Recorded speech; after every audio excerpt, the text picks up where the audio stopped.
I don't know, man. I just be trying to figure out like, you know, is niggas mad that like I'm not capping up here? I'm really trying to figure out like why niggas be so mad at I'm not going what? All right, cool. All right. Here we go. First question for Rob Cologne. What to do? Everybody quiet on set, please. All right. Cool. What is your name? Where are you from? Rob Cologne. I'm from Jacksonville, North Carolina. When people hear your name, what do you want them to think of? A killer.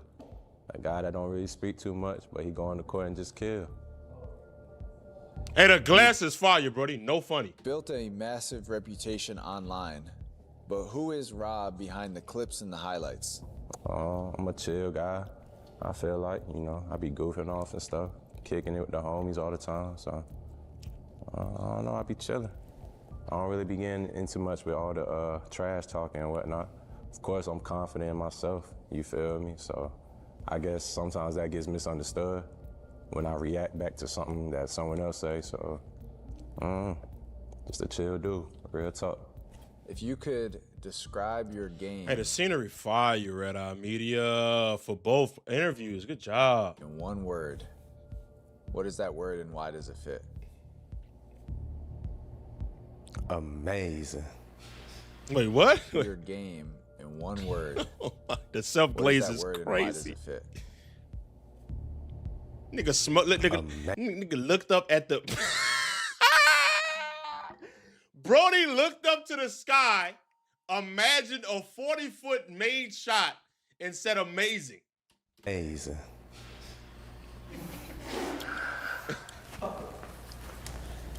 Nah, for real. You feel me? Oh, I bro. say amazing because it ain't average to just shoot where I'm shooting from, man. At a I consistent told you. that's a lot. I told you what he did. He looked up at the sky, imagined him making a 40-foot shot, and said that. But when I was like a little kid doing stuff like that, so I feel like I put a lot of reps in, and for me to hit at that consistent rate is different. I mean, of course, y'all see Curry, Jimmer for that, but like, other than them guys and people that you know playing pickup, I don't really see too many people hitting like them shots. I wanted to ask you a question. I don't have it on here, but you like changed the way you shoot the ball from high school to how you are now. Yeah. At what point did you make that change? And like, did it just like low-key happen, or were you like trying to change your shit?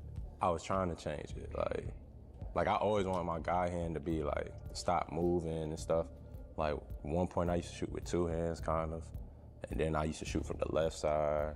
I used to shoot over my head at one point, honestly, man, like over this. And then I feel like I just got comfortable with something, you know, when I started playing professional ball, and then just stuck with it. I'm gonna get into one of those questions since you just brought up professional ball. Do you feel, try to explain where Darius is coming from when he says you're not a pro. Try to be in his shoes at one point, and like why is he saying that, you think? I think he's saying that because he's played in a bigger overseas market than what I played in. And I only played 2-3 years overseas, and then I jumped to the U2 space. When you guys came down to North Carolina, was on the break from Ecuador. So I just hopped on the scene, went fed, and found my lane.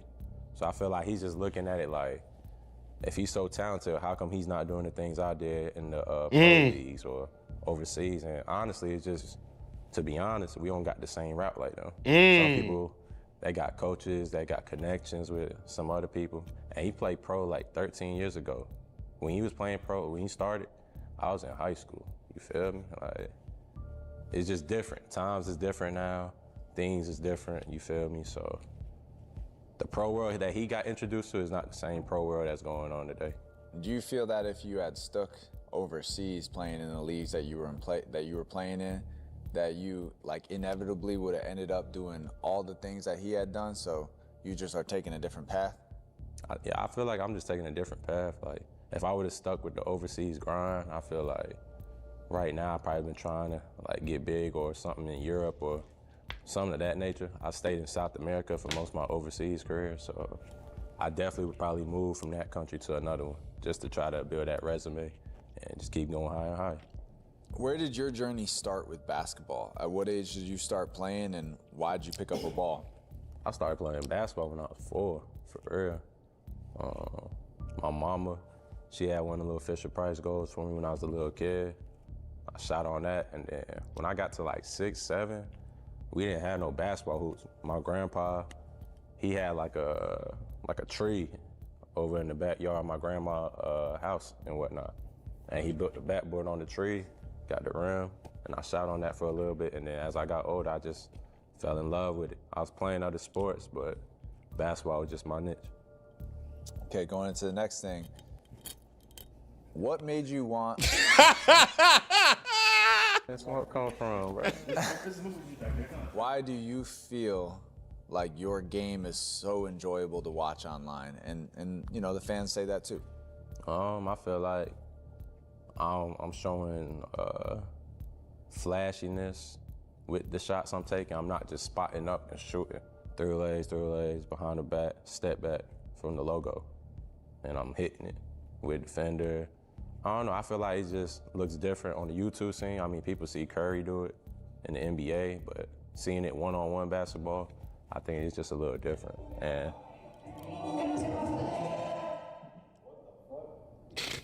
I'm not gonna lie, I'm gonna be jockeying. Yo, they botching my brother interview. That shit might be acting low key. y'all there looking at twerk vids, man. You looking at the twerk vids. Ah, that's funny as shit. You were just talking about doing logo step backs, Steph Curry. Yeah, I feel like it's the shooting that people enjoy the most. Some people like my handle, and then it's just, I feel like my size, me doing it at my size, looks a little different. They're not used to seeing a stronger build, I guess, shoot with that consistency. Was there any moment in your basketball career where you were like, yeah, I'm way better than everybody? Yeah, I feel like that all the time. Not no cocky stuff. It's just, I put a lot of work in off the court, you feel me? And that just builds my confidence up, so I feel like I could take any matchup. How do you balance being a creator and a competitor? So, better question would be, YouTube, like, the fame comes from the way you play, but also, like, you do gotta win at the same time.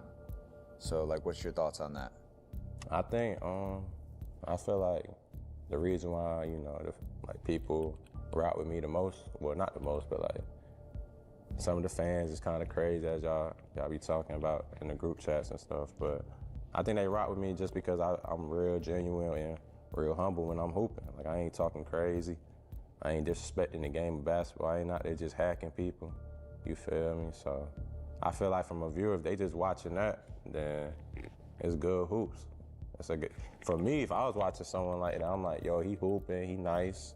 He ain't out here just fouling, and he killing and winning. I mean, what's the egg on? What's something that people don't understand at what it takes to stay at the top of your game and at the top of the scene? I feel like now that the scene is like very serious, everybody working. Like every day you go on Instagram, you're gonna see somebody on the scene working out, just about, you feel me?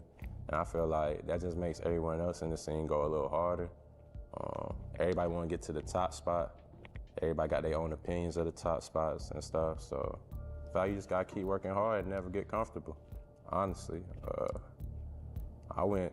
I feel like people got me at the top right now, like in the little talks with top 5 and whatnot. I don't really get into all that, you feel me? I ain't really tripping on that. But Cap.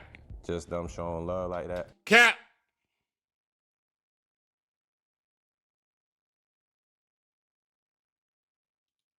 From watching my game is love, and I feel like I shouldn't let them down with what they saying by going out there half-assing and not working. So I just put that work in to stay at the top. Why are you number one? I mean, I think the reason why fans say that is why? I want to ask you, because I know you believe it. Yeah, of course. I feel like I'm not saying I'm a ranked number one or something like that, you feel me? But like, if you say basketball player, I think I'm better than majority of people. It's just my confidence. But how you want me to answer this? Like, You want me to say it? Yeah, I think you gotta break anyways. Hold on. That fucking smoke. Yo, you gotta stop with this. It was like you're about to go Super Saiyan. You're about to. So, you're facing Darius Adams. Why is the next frame that? Why is the next frame this? You're facing Darius Adams. So. What the fuck?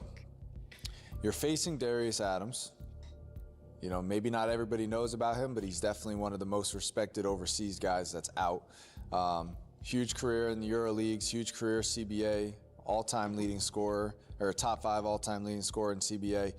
What is your honest take of him as a basketball player? Just him without the resume. Nah, just like, if you know a little bit about him, just like, you know, you don't gotta talk shit, you just speak on his game and you respect the only it. thing I seen from him is what y'all showed me before. Rob, give me something, Rob. Give me something here. Just say he asked or something. Or just say, you know what I'm saying, I believe in my work more than his. He ain't put in my work than his one-on-one scene. I'm beating him. Indiana series, I didn't know Darius Adams. I'm just being honest. Okay, talk to me nice. You feel me?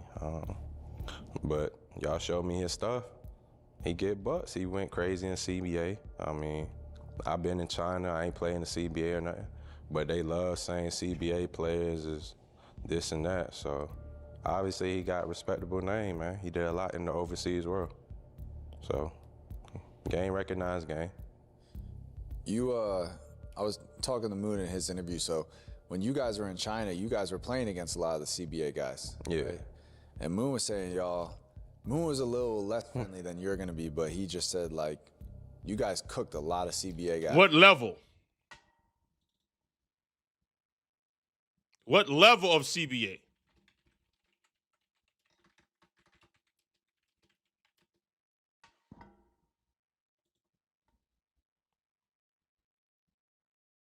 Oh, my God.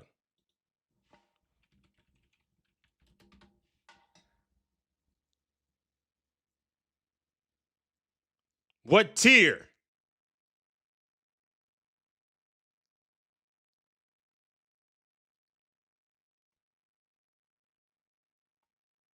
Oh, man, I don't feel like going through all this right now, man.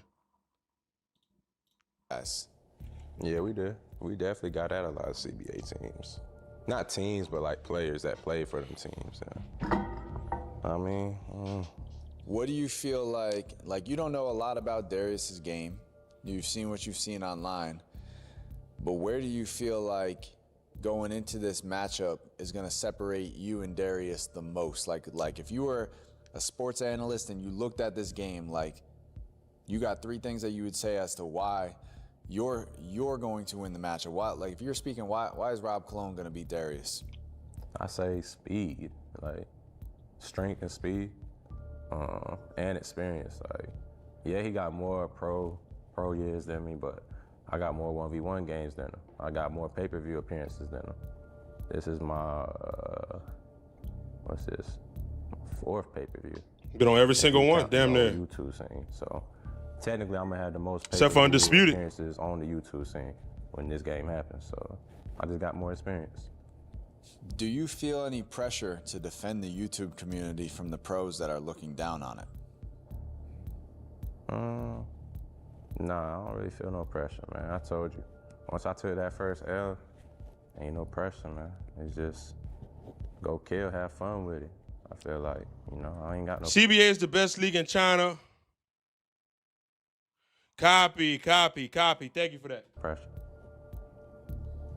So, the same way that a lot of people are saying there's levels to this, if you were to really show that there's levels in the one-on-one space, what do you think, by how much would you need to beat Darius to show him that there's levels?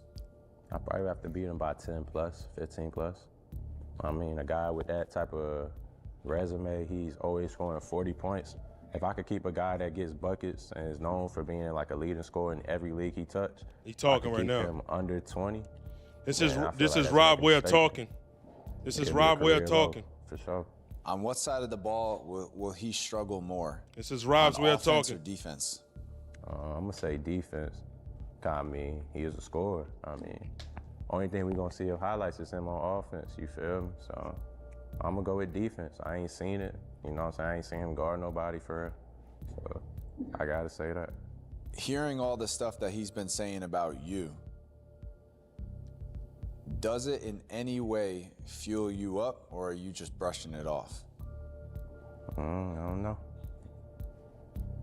I gotta get that answer December 6th, man. I don't know.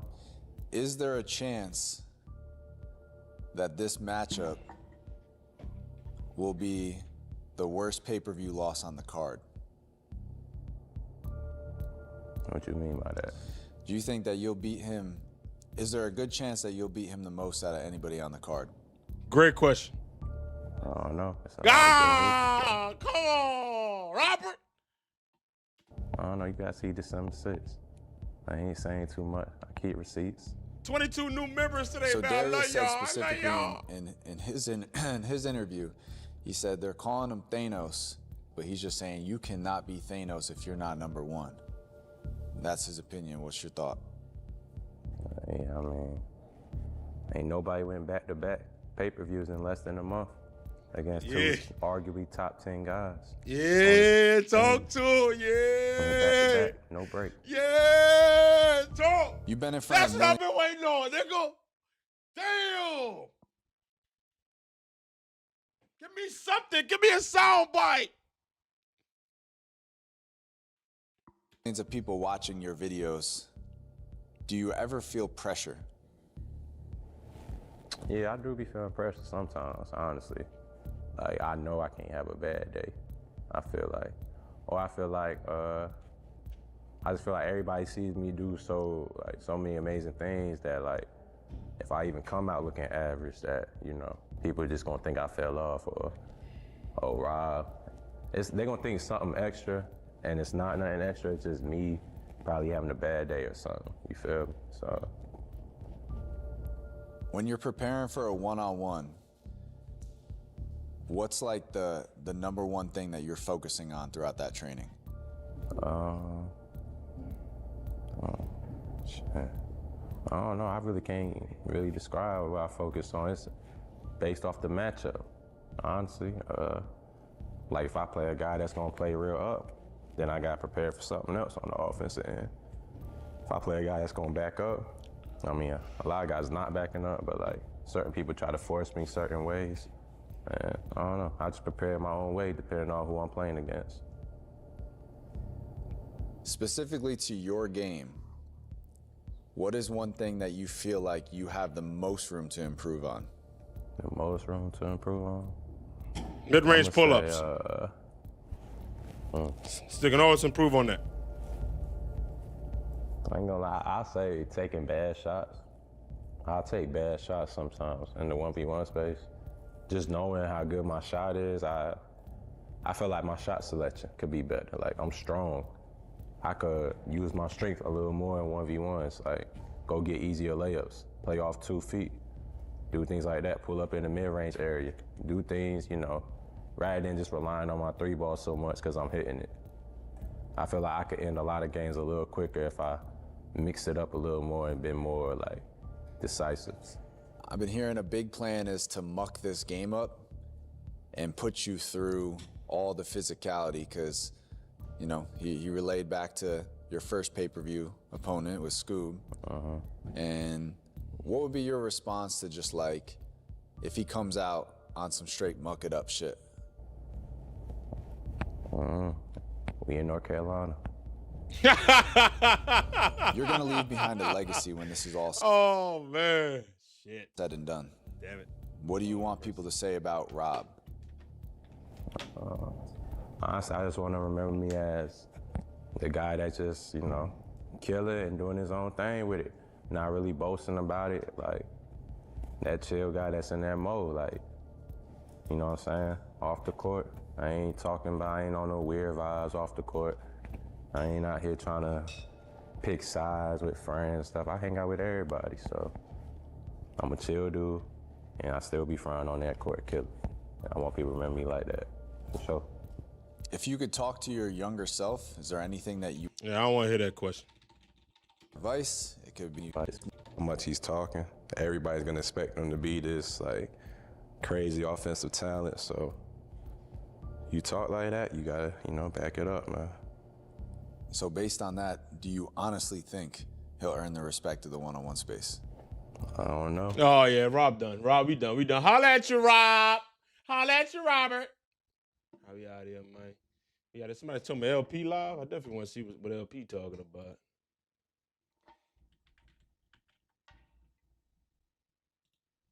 We just got some shit coming up. I'm finna turn up in H-Town, and after, you're in the bottles on. We done for next 2 times. Bottles on school. Except for next 2 times. All right, yeah, LP just in the gym. He in the gym right now. Chat, we are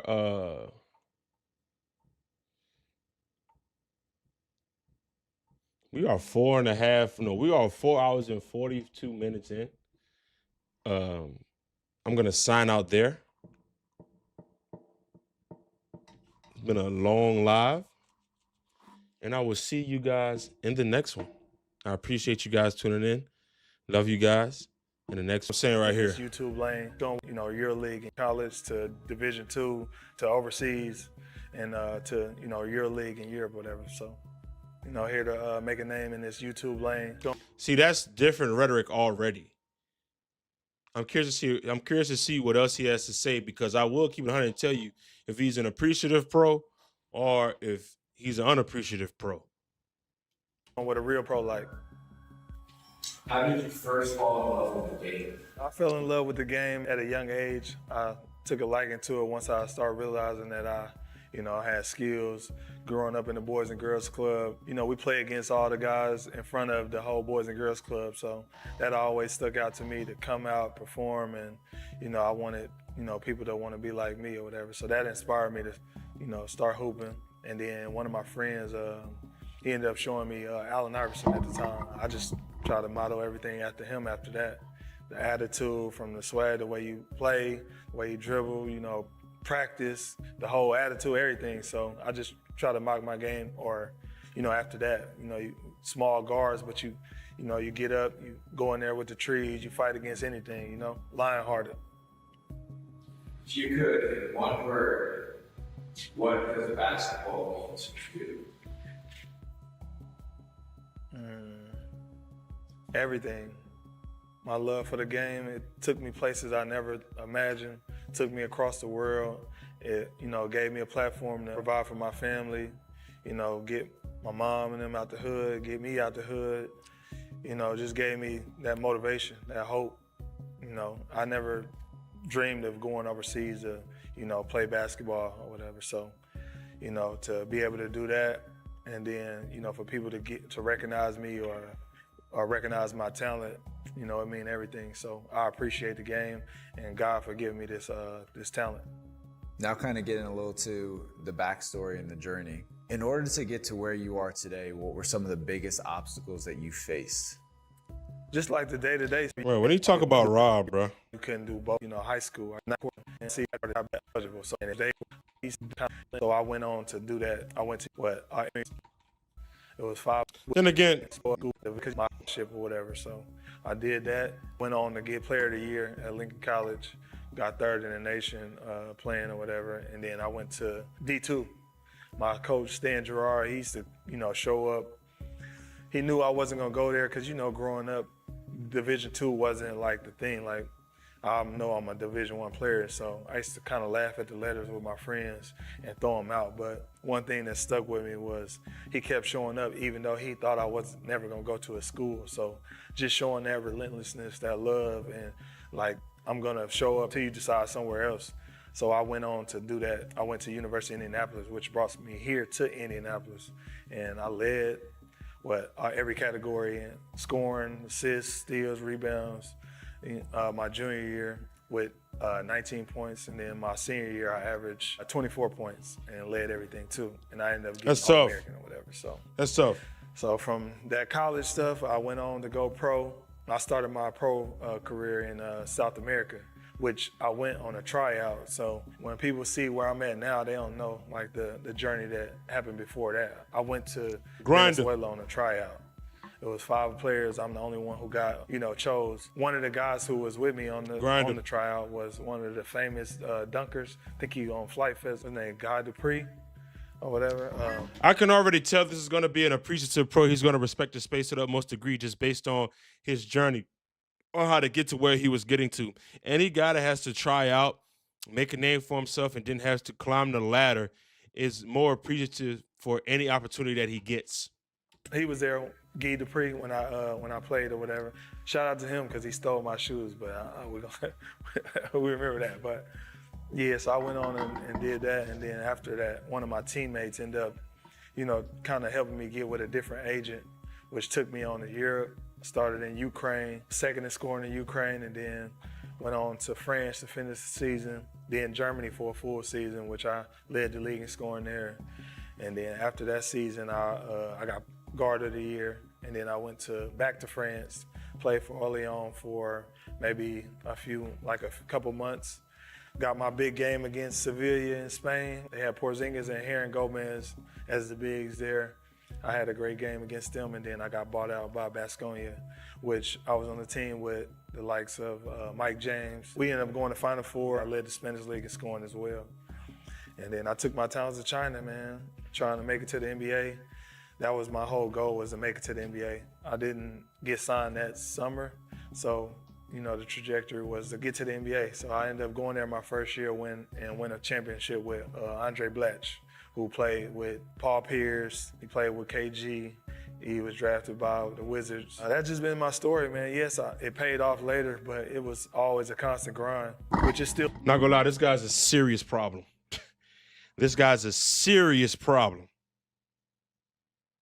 This guy's a serious problem.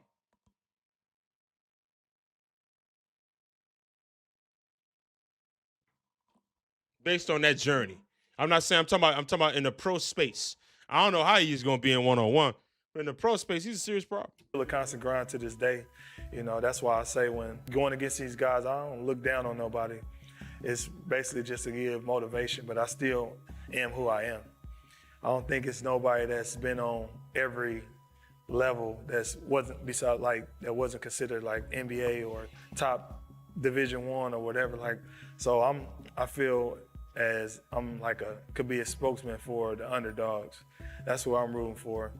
With the odds stacked against them, that's been me my whole career, my whole life. I ain't mentioned this in my story because it's not really something that I want to highlight or give any recognition to. But when I was my junior year going to my senior year, I got shot, and I still was able to make it that year to finish and play, and I got I almost got player of the year or whatever. So it's just showing that relentlessness, that toughness. You always got to keep that chip on your shoulder, especially coming from a city like mine. Decatur, Illinois is a small town that nobody ever make it. Of course, I wanted to be the first one to make it out of there to the NBA, but God blessed me in other ways to still take care of my family. So that's been my journey, non-stop grinding. You might get to a certain point, but you still want to keep going. I'm never content. That's what I give advice to whoever, grinding. Never be content, because you could be at the top. Chat, let me ask you guys a question. And hopefully chat is very active. Do y'all sense the difference in rhetoric?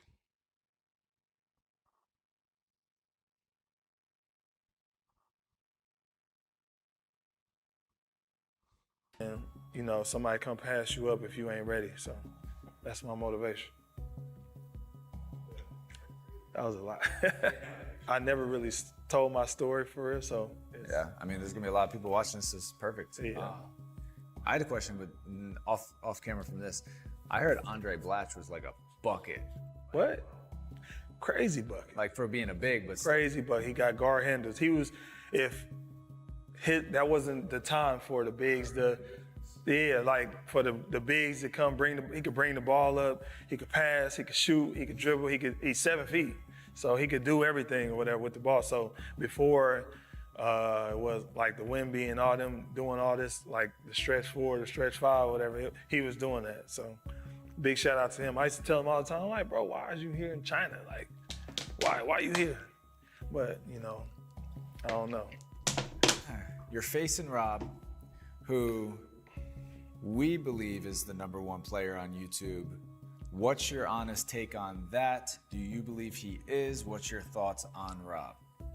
So I tapped in late to the 1v1 scene or whatever, but I don't know who he's faced to make him #1. Like, he would have to face like a Nas or Lamar Peters or whatever, and he one of the top guys too. So I would think he would have to go through them to be considered king, or what they call him, Thanos or whatever. So, I mean, I don't know, but obviously he got a game he can play. I ain't never, denying that. Just saying, like, there's levels to it. Yes, I'm not on the YouTube scene or whatever, so people may not be familiar, or they think that, okay, I'm a 5-on-5 player or whatever. But you can ask anybody.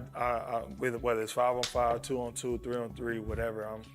I play all day. So, of course, I'm not taking them super lightly either, because, again, I'm rooting for the underdog. So anybody can be beat, like, as long as they got the will to fight the dog or whatever. But I'm a big dog, and I take myself as being I'm rocking with this one guy. of them, but times 10. Hey, Chat, I'm rocking with this guy, Chat. I'm rocking with If this that guy. makes sense. Like, I'm a Rob times 10. I done, made a lane for myself, but Talk that at the talk. same time, I was always kind of looked down on too. So not to take nothing away from him when I made the comment, but it is what it is. Y'all see December 6th, the difference that I'm trying to tell you from a pro from a Joe. I said Joe in general or whatever. Yes, he's probably one of the better ones or whatever, but in the YouTube space, I'm gonna show you, man. That's all I can say. I'll show you a little bit. What do you feel most separates you from a guy like Rob, who's built his name online, compared to the way that you did it? Like, what would be the characteristic trait, basketball-wise, that you would notice or would want to say is different about you? It might be a little bit of experience. It might be just, I don't think he got the heart or the will that I got. I would say that. Like, he don't got the dog that I got. I would say that. And not everybody do. It's like a switch. I have seen him play, and I've seen him turn it on, in a sense. I only seen him play once, but it's the levels of where. I did this everywhere around the world, around the country, around the world. And I've shown and proved, like, why I'm me, or, why I got to where I got to. And of course, I'm still not looking down on him. He just ain't there yet. Like I said, I got him about 10 years. It come with experience. Some of the stuff that he do, like, yeah, he could shoot, yeah, he could, dribble, whatever, but it's like it's levels to it, and you'll see. That's all I can say, because y'all could do research or whatever, but it'll only be 5-on-5 or whatever, so it'll just be must-see TV, something you got to see. When we done with this, I'll be like, I told y'all so. But. Do you feel like you're at a disadvantage in the one-on-one space in terms of experience, the way that this is played? Of course, because of the rules that y'all play, but not in a sense of 1v1. I've been doing that my whole life. And I grew up in the parks. It's different from the kids nowadays. Like, I grew up in the parks. You got, when playing 21 to playing 1v1, I've been beat before, so I know what it felt like, but that was when I was 10 years old. So, I know what the embarrassment that I felt when that happened. And I vowed to, get stronger, work on my game, and to not be on the other end of that. I'm gonna keep it 100, man. This dude's solid. It's a solid brother here that's very confident, respects the space, and says he's more of a dog than his opponent. Gotta respect it. So, yeah, with the rules, he do got experience, because, of course, I ain't never played no 1v1 on the TNC platform or whatever, but in a real sense, like basketball-wise, this ain't nothing new to me. And I know a lot of people say stuff about being in shape, but I'm not like the other guys. I play every day. This is what I do. Non-stop, don't stop, never duck, no smoke, never. Whoever wanted to play, I always played them. It's no matter what level you on. Whenever I do play somebody I feel not on my level, I just make sure they know that.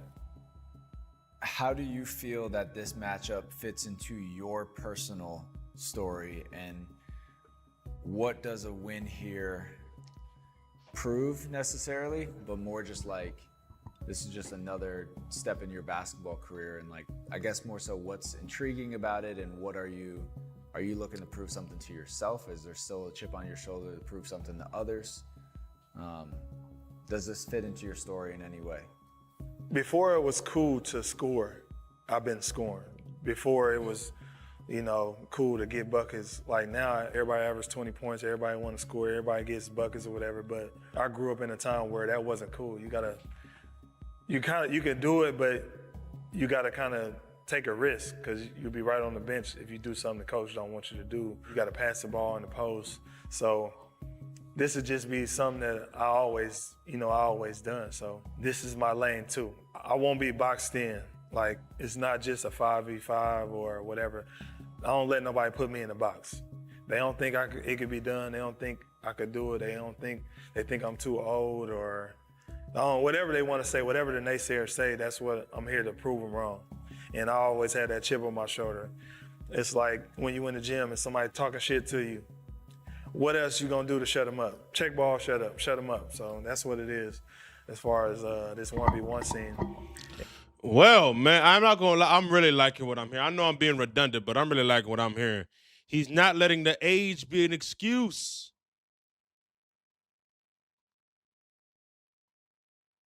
He knows what he's signing up for, and he's not allowing the age to be an excuse.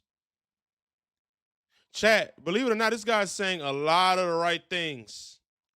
Respect for the space, belief in oneself, saying he's better than his opponent, saying he's more of a dog than his opponent, and not allowing his age to be an excuse.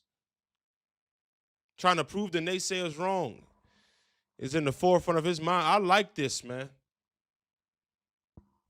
I would say that, because if he would have came in here and he would have been like, Rob ain't nothing. I ain't worried about none of that. This one-on-one space. Yeah.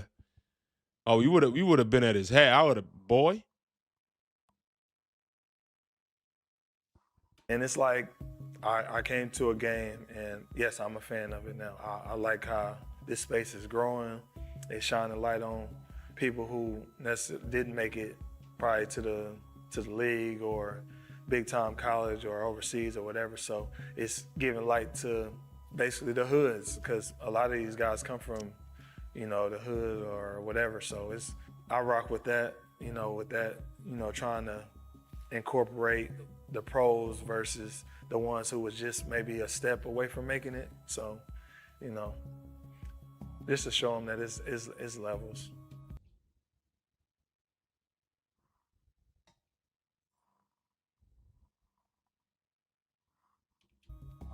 I wanted to go on that. This question's something that I don't have written down, so I'll try to explain it.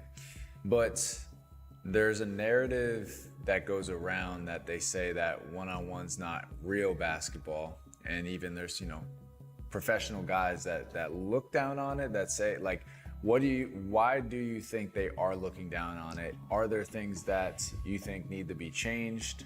What do you think is like the next step and why are they not looking at it serious? Part of the reason why they're not looking at it serious is because what is allowed, like certain rules, like the fouling, the extreme fouling, like that's not basketball. It's basically like who can beat up the next person, basically. So it's, in a sense, it's boxing. You in a fucking boxing match trying to play basketball. It's never gonna work. It's always gonna be, fights or flare-ups, people in the crowd, getting involved or whatever. So if it was like cleaner, which I seen on y'all, platform, that it don't really too much be like no fights or nothing like that or getting out of hand. So that would probably be the main thing, because if it's not clean and we're not getting what we're supposed to get out of it, then why are we doing it? Of course, 1v1 is gonna be looked at in a different way, because of course our head is, the head sport is NBA. So it's 5-on-5, it's not an I and team, it's a team sport or whatever. But if you break down each individual, is 1v1. You got to check somebody. So, that helps. I think it could help you in a sense, because, you get to guard your yard, you work on your defense, because if not, they're just going to run 30 straight like Nesco did Tyler. So It's good to lead into the next question. I'm gonna lie, man. It can help you. So, you know, that helps. I think it can help you in a sense because, you know, you get to guard your yard, you work on your defense because if not, they're just going to run 30 straight. Like, It's the next way. I'll let you in on a secret. So when we decided to do this, my very first game of 1v1 going to 30, I did get a little tired. Like, I'm like, well, hey, why am I getting a little tired? I normally never get tired or whatever. But so it was a little different. And I think I airballed maybe like 3 or 4 times or whatever. So I'm like, yeah, I definitely got to be in shape, you know, just to make, you know, good decision or whatever. But I'm not taking it lightly, of course, for the ones that went before me. The pros ain't looking too good, man. A few of them got beat or whatever. And, you know, I'm not prepared for that to get beat. So I think I'm going to not take it lightly and, you know, keep training and get better. Not taking Rob, you know, lightly. Like I said, he got game. He can make some shots or whatever. But It's gonna be good. Hey, chat.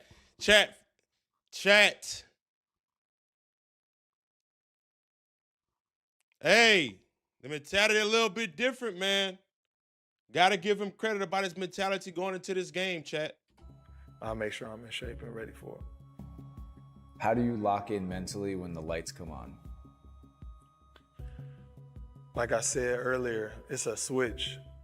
It's them times growing up indicator where you being laughed at or, you know, people don't want to see you win or I don't make the team my freshman year and I got to sit there that whole time or my junior year, sophomore year, whatever, when I'm not playing and I'm sitting on the bench and they laugh and the coach puts you in with 10 seconds or 30 seconds.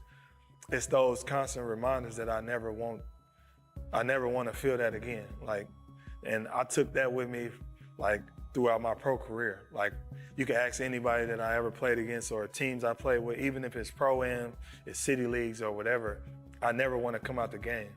I always want to be the guy. So I put in the work. So I'm not like that no more. And yes, I was good then.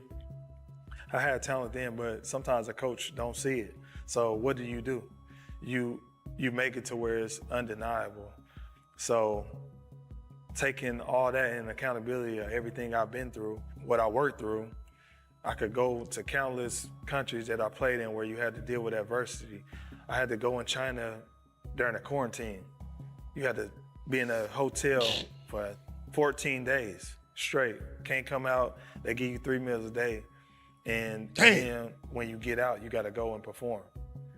Like, it's no excuses. It's back against the wall. It's underdog. It's that grit, WRL, that grind, let me know right now. Chat. That's my motivation. WRL, My let kids, me know. my Spam family. it right now. My mama went through COVID. Like, my mama had COVID. I almost passed. It's everything. Everybody count on, you know, me, and you want to be the guy that, you know, your family count on. So just those constant reminders every day of that, you know, I got people that's counting on me. So, and I'm counting on myself. When people look back on this event, what do you want them to leave saying about you? Respect. I understand it now. I see it now. What'd he say? It's like, I ain't just saying this just to say it or whatever. This is who I am. This is who I always been. And of course, I got to turn y'all into believers just like everybody else on the journey up. I had to make them into believers. Nobody ever thought I was going to make it as far as I did. And, you know, I did. I count on myself. That's another thing. I'm gonna let it play the whole way because he might say I'm something pretty crazy sure after then. this, they'll be trying to, you know, match me up with somebody else. If you could talk to a younger version of yourself right now, what would you? I'm going hard. I stay patient, and then they had to see it and be like, "Damn, you actually all the shit that you went through, all the obstacles you are on." Be prepared for that, like trying to get at me without saying nothing. It's a tactic that people. There we do go. for that. Like, of course, you don't want to eat your words. Like, so I don't think he prepared for that. Like, of course, I probably like the highest caliber player he played. So it's kind of like he trying to get at me without saying nothing. I will say this: I don't like Rob not saying anything, which is why I can't wait to watch this his interview, because I've heard Rob say in a video recently that I'm a 6-figure nigga. I've heard him talk his talk. I just think it's good for Rob to promote himself and the sport because he's a top player. He's the top player to a lot of people. He's second to some people. So I just think it's very important for Rob to promote himself and promote his brand. Let him know that he ain't scared of this guy. He's ready to play. He's been doing his thing. You know what I'm saying? Like, let the people know. You know what I'm saying? It's promoting him. It's promoting the sport. It's promoting the brand. You know? I do think Rob needs to do a better job at promoting. Because this guy right here has been carrying the promotion on his back for this one-on-one. It's a tactic that people do to kind of make it like he ain't worried about me, but I know he worried about me. And he better be prepared and, training every day and going hard because appreciate the super, brother. I appreciate you so much. Appreciate you. 2 weeks. Debo, appreciate the super. Past Rob by any means? Nah, I respect the game. I know how it be. No upsets coming this way, but I respect everybody. It's one at a time. So I like this guy, man. And then I like this guy. Him, who next? I like this guy. I'm gonna be like I told you so. I like this guy, chat. Amazing interview, amazing answers. Respects the space, believes in himself, and I think him respecting his space is due to his underdog mentality. I think that's a big reason why he's coming into this one-on-one like this, because he's felt like he's had to prove something his entire life, and now as a result, he has to prove something again. Really, really good interview. See you guys in the next video.